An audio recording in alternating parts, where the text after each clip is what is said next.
स्वागत है आप सभी का इस बुलेटिन में। मैं हूं नीलू। करते हैं खबरों की शुरुआत लखनऊ से। इस वक्त एक बड़ी खबर आ रही है पंचायत चुनाव को लेकर। यह खबर है और हम आपको बता दें कि पंचायत चुनाव को लेकर एक बड़ी खबर है जिसमें आरक्षण का यह मामला है। आरक्षण को लेकर आज हो सकता है यह घोषणा, पंचायती राज मंत्री कर सकते हैं घोषणा। 30 अप्रैल से पहले होनी है पंचायत चुनाव और इसी को लेकर आज कोई बड़ी घोषणा हो सकती है। तो पंचायत चुनाव में आरक्षण का पूरा मामला और आरक्षण को लेकर आज हो सकती है घोषणा।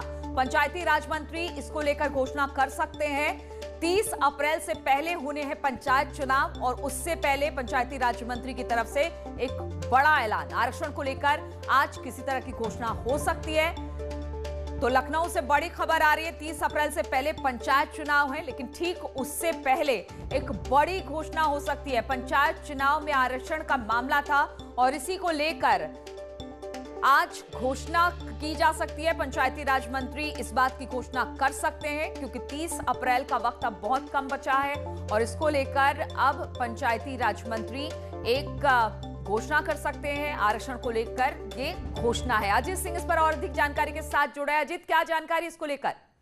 देखिए, बिल्कुल पंचायत चुनाव को लेकर हाईकोर्ट ने भी कहा था कि 30 अप्रैल के पहले चुनाव कराना है, मई में चुनाव नहीं हो सकता। उसकी तैयारी यूपी सरकार ने कर ली है और आज शाम को एक प्रेस कॉन्फ्रेंस भी है जो प्रमुख सचिव पंचायती राज और पंचायती राज मंत्री भूपेन्द्र चौधरी की। तो सबसे बड़ी खबर आज उत्तर प्रदेश के पंचायत चुनाव को लेकर आने वाली है आरक्षण की प्रक्रिया, क्योंकि बहुत सारे 1000 से अधिक गाँव का परिसीमन होना था।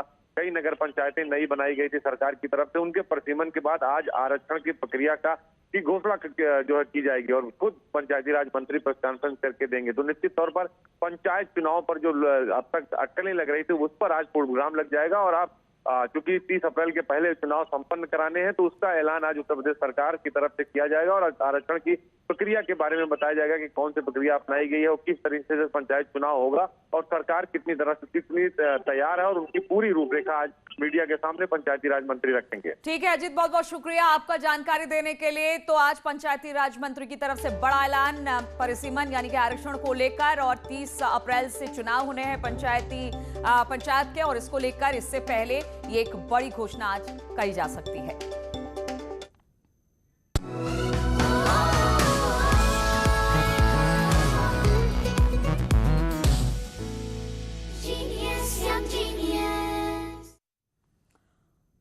और एक यंग जीनियस की पहचान होती है, छोटी उम्र से ही हो जाती है। इन्होंने अपना कमाल छोटी उम्र से ही दिखाना शुरू कर दिया। नेटवर्क 18 की इस खास पहल में ऐसे ही कुछ जीनियस से आपको रूबरू करवाएंगे। वाइजूज यंग जीनियस में पिछले हफ्ते आप मिले ओडिसी डांस की वंडर किड श्रीनिका से।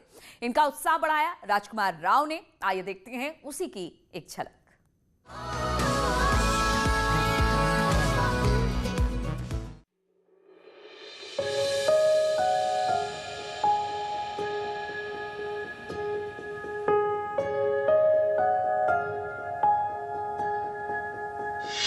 जीनियस क्या होता है?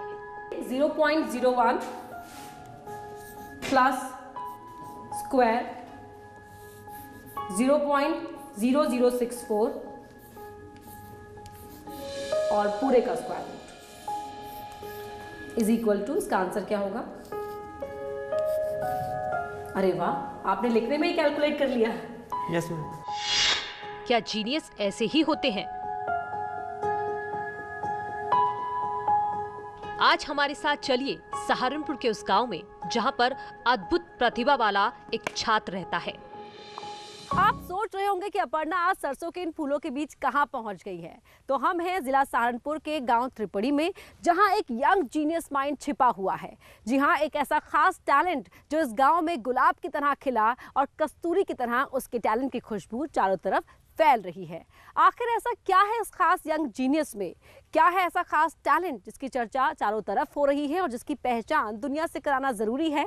आइए जानते हैं। प्रतिभा उम्र की मोहताज नहीं होती है।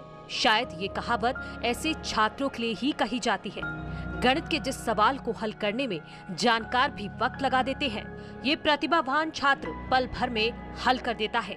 यही नहीं, जुबानी याद है 100 करोड़ तक पहाड़े। लिखिए 7 greater than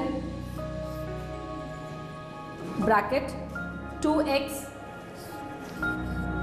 minus 3 bracket close greater than 70। तो x का मान कितना होगा? A 25, B 16, C 9। अच्छा, आपने आंसर लिख भी दिया, तो x का आंसर है 9। 15 साल के आर्यभट्ट से मिलिए। नाम है चिराग राठी। चिराग कक्षा 11वीं के छात्र हैं।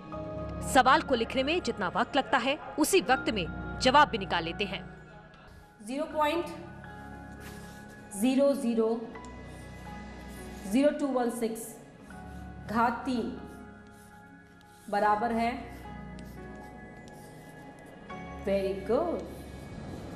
उसकी कैलकुलेशन बहुत अच्छी है और जो टेबल है उसके टेबल और स्क्वायर रूट, क्यूब रूट, ये सब बहुत बड़ी बड़ी स्क्वायर रूट निकाल देता है वो। चिराग ने ना तो कोई स्पेशल कोचिंग ली, ना ही घर में रटकर याद करता है। अपनी मेहनत और लगन की वजह से मैथ के मुश्किल उलझनों को चुटकियों में सुलझाने के फॉर्मूले निकालता है। मुझे मैथ में इंटरेस्ट बढ़ रहा है क्योंकि मैं लगातार मैथ में प्रैक्टिस करता रहता हूँ, सम्स हल कर करके देखता हूँ। अगर मैं अपनी प्रैक्टिस छोड़ देता हूँ तो मेरा इंटरेस्ट कम होने लगता है। अगर मैं लगातार प्रैक्टिस रखता हूँ तो मेरा मैथ में इंटरेस्ट बहुत बढ़ जाता है। चिराग की इस प्रतिभा की पहचान कक्षा 4 में हुई। शिक्षक ने चिराग को प्रोत्साहित किया। परिवार के लोगों को भी लगा कि उनका बच्चा एक जीनियस है।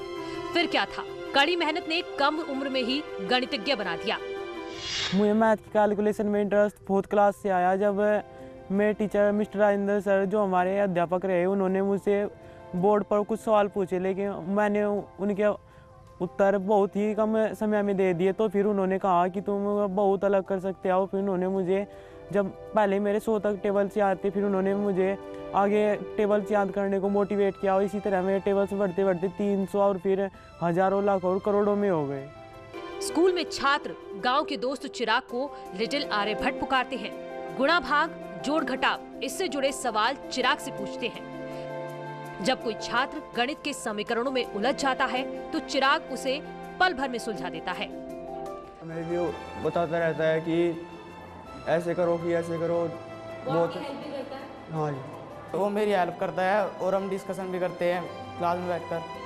सहारनपुर के तिरपड़ी गांव में ही जिला सिंह पब्लिक इंटर कॉलेज है। यहाँ के शिक्षक भी छात्र की विलक्षण प्रतिभा को देखकर दंग रह जाते हैं। मैं कक्षा अध्यापक हूँ उनका, और चिराग राठी बचपन से ही बहुत ही होनहार है, बहुत ही ब्रिलियंट रहा है। और वास्तव में यदि कहा जाए ही इज़ मैथमेटिशियन, एक गणितज्ञ है। और आज भी 100 करोड़ तक इसके टेबल याद हैं। केवल मैथ में ही नहीं बल्कि जो भी इसको लर्न करने के लिए दिया जाता है, इंग्लिश वर्क दिया जाता है, इंग्लिश स्पोकन दिया जाता है, उसमें भी ये ब्रिलियंट है। चिराग वैज्ञानिक बनना चाहता है और इसके लिए पढ़ाई पर ज्यादा वक्त देता है। अकॉर्डिंग हिज एबिलिटी, जैसे ही वो चीज़ें सॉल्व करता है तो हमारे स्कूल के सभी बच्चे उसको लिटिल आर्यभट्ट के नाम से, मैनेजमेंट उसको लिटिल आर्यभट्ट के नाम से पुकारने लगा है। चिराग के पिता नरेंद्र सिंह राठी एक किसान हैं। माँ घर का काम देखती है, बड़ा भाई भी पढ़ाई करता है। सहारनपुर के इस साधारण परिवार को बेटे की काबिलियत पर गर्व है। हर बात में, हर काम में सबसे अलग है, जैसे बिल्कुल शांत माहौल का है। ये घर के छोटे मोटे कामों में मेरी हेल्प करता है और जो भी काम होता है मुझसे नहीं होता है तो उसमें मेरी हेल्प करता है। और बड़ा होकर ये वैज्ञानिक बनना चाहता है। पिता कहते हैं कि चिराग में बचपन से ही प्रतिभा दिखती थी। वो हर काम शांत माहौल में करता है। टैलेंट कुछ तो इसका पहले से बचपन से ही नजर आ रहा था, लेकिन जब ये 4th क्लास में था तब टीचर ने कैच कर लिया था। एक टीचर ने बताया कि जी इसके 300 तक टेबल याद हैं। हमें हैरानी हुई, फिर जो है हमें इसको मोटिवेट किया। मैथ तो सब जितने भी हमारे यहाँ घर में पढ़े सब ने मैथ सब्जेक्ट रखा, मैथ, फिजिक्स, केमिस्ट्री। इसके ताऊ ने भी MSc करी मैथ से।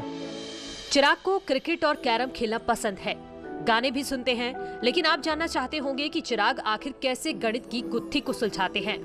बाकी के जो मैथमेटिशियंस हैं उनकी ऑटोबायोग्राफीज अगर पढ़ी जाए तो वो कहते हैं कि भाई नंबर हम अपने सामने पिक्चराइज कर लेते हैं, विजुलाइज कर लेते हैं। क्या आप भी ऐसा कुछ करते हैं कि नंबर से किस तरह का खेल खेलते हैं आप? जी, जो कोई कुछ प्रश्न पूछते हैं उनके अंक मेरे दिमाग में आ जाते हैं, वो फिर उन्हीं की मदद से मैं कैलकुलेशन करता हूँ। इसी घर में चिराग अपनी पढ़ाई करते हैं, सीमित साधनों में ऊंची उड़ान भरने का ख्वाब देखते हैं। एक गणितज्ञ बनने के लिए सुबह से शाम तक अंकों में उलझना पड़ता है और हर चुनौती को स्वीकार कर उसे हल करना पड़ता है। तब जाकर कम उम्र में कोई छात्र लिटिल आर्यभट्ट यानी चिराग राठी बन पाता है। शिक्षा में चिराग राठी की ये शुरुआत है, लेकिन भविष्य में ये जीनियस न सिर्फ सहारनपुर का नाम रोशन करेगा बल्कि देश का भी मान बढ़ाएगा। न्यूज़ 18 के लिए सहारनपुर से अपर्णा की रिपोर्ट।